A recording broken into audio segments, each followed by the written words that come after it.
Të ftuarin e radhës, unë mund ta prezantoja si një pedagog, apo një njeri të medias, apo një njeri të politikës, apo si një grua me pushtet e me ndikim në shoqëri.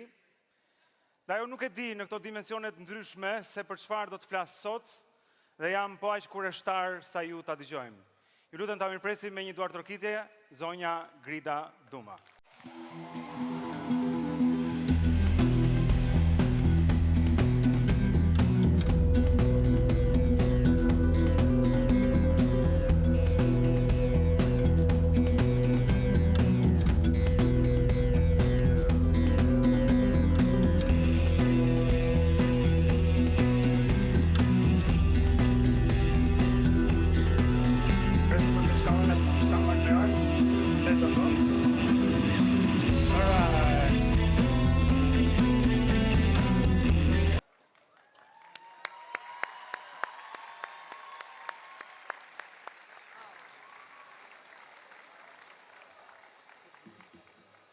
Wow! E pse duhet kem emocion unë? E s'keni ju më shumë se unë, nuk e di, po jeni në çik më të avantazhuar që s'keni përgjegjësinë për të folur për gjërat që duhet ju prekin tani, se ju sonte do festoni, nuk e keni fare në mendjen të dëgjoni. Edhe unë do t'i bie shkurt, po me këtë universitet e kam një kimi edhe disa herë jemi parë e disa selfie kemi bërë. Ku janë ato të kapeleve, se me stafin sigurisht e kam mirë kuptimin.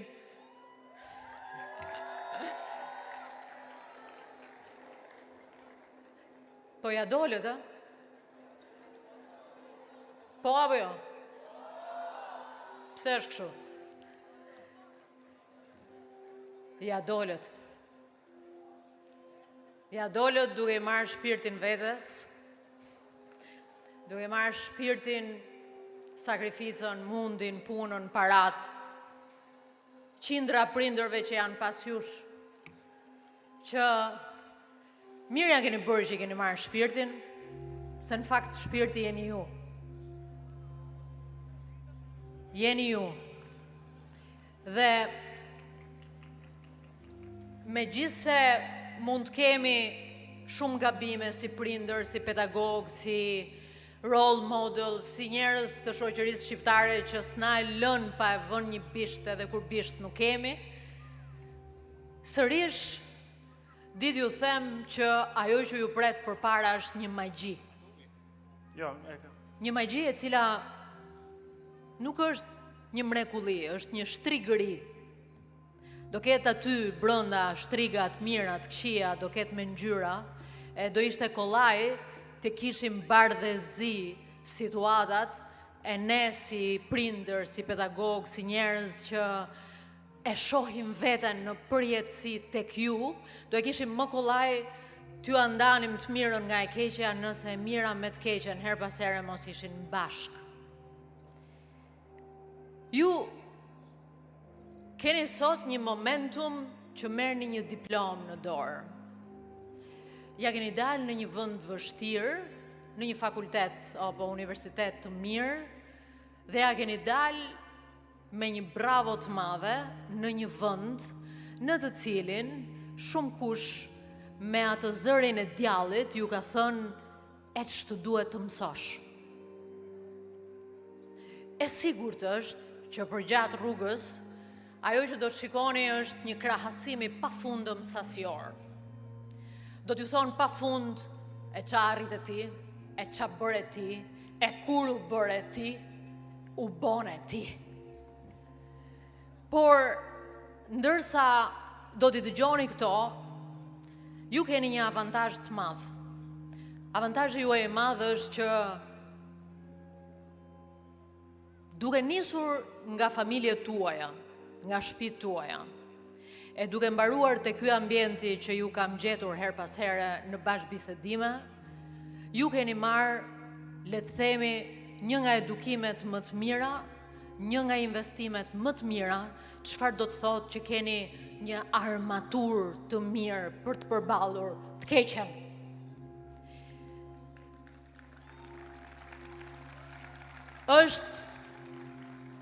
Diploma është një karton, është një paski që do t'ju duhet juve në një botë e cila duhet ju hapi disa dyer. Po që t'i mbani ato dyer hapur, nuk mjafton më ai kartoni. Në mënyrën më absolute, juve duhet vetëm të guxoni. Do t'ju lutesha shumë. Do t'ju jepja nga eksperiencat ime një dhe vetëm një të madhe këshill. Mos qëndroni in the box, brenda skemës. Nëse keni studiu drejtësi, nëse keni studiu farmaci, nëse keni studiu financë, nëse keni studiu bank, nuk ju asiguron njëri që do t'jeni mjeku më i mirë, financieri më i mirë, avokati më i lartë, më të paguarit. Po një gjë duhet ta dini mirë. Ka vetëm një mënyrë për t'ja arritur në maksimizim. Së pari, mos u lodhni rrugës nga krahasimet me ca të tjerë që pa drejtësisht ju akalojnë. Sepse njohin dikë, sepse kanë më shumë para, se kanë më shumë njohje. Mos u lodhni rrugës kur shikoni që të tjerë të pa aftë ju kanë vënë shkopin në rrota, sepse profesioni më i mirë i atyre që nuk kanë aftësi është të mblidhen bashkë dhe të godasin taftin. Në momentin që do ta ndjeni këtë rrugës, ajo që do kuptoni më së qarti është që ka rënë kambana e betejës, nuk ka rënë gongu i dorëzimit. Kur të mblidhen bashk, t'ju shajnë, t'ju komentojnë, t'ju duan, t'ju asgjësojnë, kuptoni që ka vetëm një alarm aty. Jo që ju e keni gabim, po që loja filloi. Loja fillon kur juve të gjithë nuk keni asnjë dyshim që nëse të gjithë fokusi dhe sytë janë te ju, do të thotë që ka nisur një rrugtim me sfida, sepse po sfidoni disa. Ne, shumica prej nesh tu, besoj, e ndajnë me mua të njëjtin mendim, jemi rritur më keq se ju. Jemi rritur më keq se ju, po kemi iluzionin apo bindjen që kemi bërë më mirë si prindër për ju, kemi dhënë maksimumin për ju. Sigurisht kjo raport, ky relat e ndërton njeriu edhe nuk e ndryshon dot rrugës atë që ka marrë deri 15 vjeç.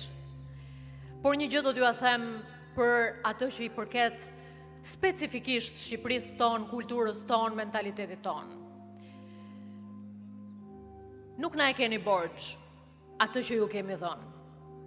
Nuk na e keni borxh as si prindër, as si mësues, as si pedagog, as si miq. Sepse unë mendoj që duhet ta ndjeni veten si pronësi dhe përkatësi të vetëm një fuqie, të Zotit. Nuk e kanë përcaktuar dhe nuk e kanë nditur asnjë palë prindër se kur do ngjizej fëmia i vet. Nuk e kanë pritur në atë moment, nuk e kanë pritur në një tjetër, e kanë pritur, por nuk i ka ardhur. Është vendosur që secili nga ju të vinë në jetë nga një fuqie përteje me hynore mbi ne. E për këtë arsye, sepse keni mundësinë që t'jeni pakica e mirë, elitare, intelektuale në këtë vend, duhet ta ndjeni veten me mision. Nuk keni asnjë borxh të ktheni kokën pas tek një shoqëri që ju mban pas. Qoftë kjo dhe familja juaj e ngushtë, kur nuk do që ju të merrni rrisje se duan t'ju ruajnë. Nuk e bëjnë nga e keqja, ju ruajnë, por dhe në atë rast mund të bëjnë keq, sepse ju ndalojnë, ju frenojnë. Ju keni sot në dorë vetëm një paski, një pashaport të vogël prej kartoni që duhet ta maksimizoni dhe duhet ta jetoni me bindjen absolute që tek shenjat e gishtrinjve na shkruar uniciteti dhe misioni dhe e kemi që të gjithë potencialin për të qenë lider, njësh dhe të shijojmë jetën tonë me të gjithë arritjen tonë dhe mos bini pre e një shoqërie që do t'ju thotë gjatë gjithë kohës, unë kam një çantë më të mirë, kam një makinë më të mirë, se nuk është çështja sa ke, çështja është çfarë bën me atë që ke. Dhe ajo që do pritet prej jush të bëni me atë që keni, është se duke qenë pjesë e një pakice universitetesh elitare, të jeni elita e Shqipërisë që e bën këtë vend, atë vend për të cilin ja ka vlet që ne që jetuam më keq, sakrifikuam më shumë që ju të bëni më shumë, më mirë dhe të jetoni më mirë. Shijojeni absolutisht çdo moment. Për ata që ende nuk e kanë ndjerë dashurinë në këto atë të madhen, në kaq vite, ju siguroj që ju pret për jashtë një dashuri e madhe, njëra për profesionin, tjetra për jetën, për partnerin dhe partneren, dhe këshilla është mos sakrifikoni njërën për tjetrën. Përpiquni të keni të dyja paralel, përpiquni të dashurojeni me atë që ju dashuron juve, kur jeni totalisht egoist, për t'ja arritur deri në fund, për të qenë winner, sepse fituesi i merr të gjitha, tërheq pas, dhe ata më të dobtit që i do shumë, por jo aq shumë sa të rri ngjitur me ata që e mbajnë pas. Thënë këtë, unë mund mos isha sot këtu. Mund t'isha në një tjetër mbrëmje mature. Dhe do andaj me ju, dhe është vetëm arsye pse mora telefonin me vete, një nga disa apo shumë mesazhe që më ka ardhur në këto ditët që ju diplomoheni, maturantët diplomohen, më shkruan një vajzë në email, e pa ditur sepse në email s'ka gjetur dot Instagramin që ju e gjeni më kollaj, e më shkruan: jam një vajzë që mbaron vitin e 3 gjimnazit. Do doja shumë që të ishe pjesë e maturës time. Do të kisha kontaktuar dhe më përpara, por për arsye shëndetësore nuk e dija a do ta arrija maturën. Për mua do ishte një nga momentet më të paharrueshme, në qoftë se gruaja që admiroj do ishte me mua në një kapitull të rëndësishëm të mbyllur me sukses. Shpresoj shumë për një lajm pozitiv. Me shumë respekt, Geraldo. Geraldo ne nuk e gjetëm dot. I shkruam dhe nuk na është përgjigjur. Unë e shfrytëzoj këtë rast që në rast se ajo do na dëgjoj apo është mirë se derisa thotë që nuk e dija që do ta arrija maturën, të them nëpërmjet jush asaj që sa herë ta mendoni që jeni vetëm dhe ka njerëz jashtë cilët duken më të rëndësishëm, më të arrirë, që ndonjëherë nuk do e hapnin portën për ju, binduni që njerëzit më të arrirë nuk janë njerëzit të cilët ju lënë ndonjëherë vetëm, sepse kanë mësuar, siç kam mësuar unë, që asgjë nuk arrihet vetëm, dhe sepse nuk e kam arritur dot vetëm të bëhem kaq sa jam, ju siguroj që unë, Blendi, e shumë si ne, nuk ju lëm vetëm, nuk e lëm vetëm Geraldën dhe nuk e lini as ju dikë, të cilin mendon si ju, është i ngjashëm me ju dhe që beson që ka një kast elit, shtres, grup, komunitet, klas e 2025-ës, që nuk e lë vetëm veten, vendin dhe të ngjashmit e vet. Shijojeni, suksese.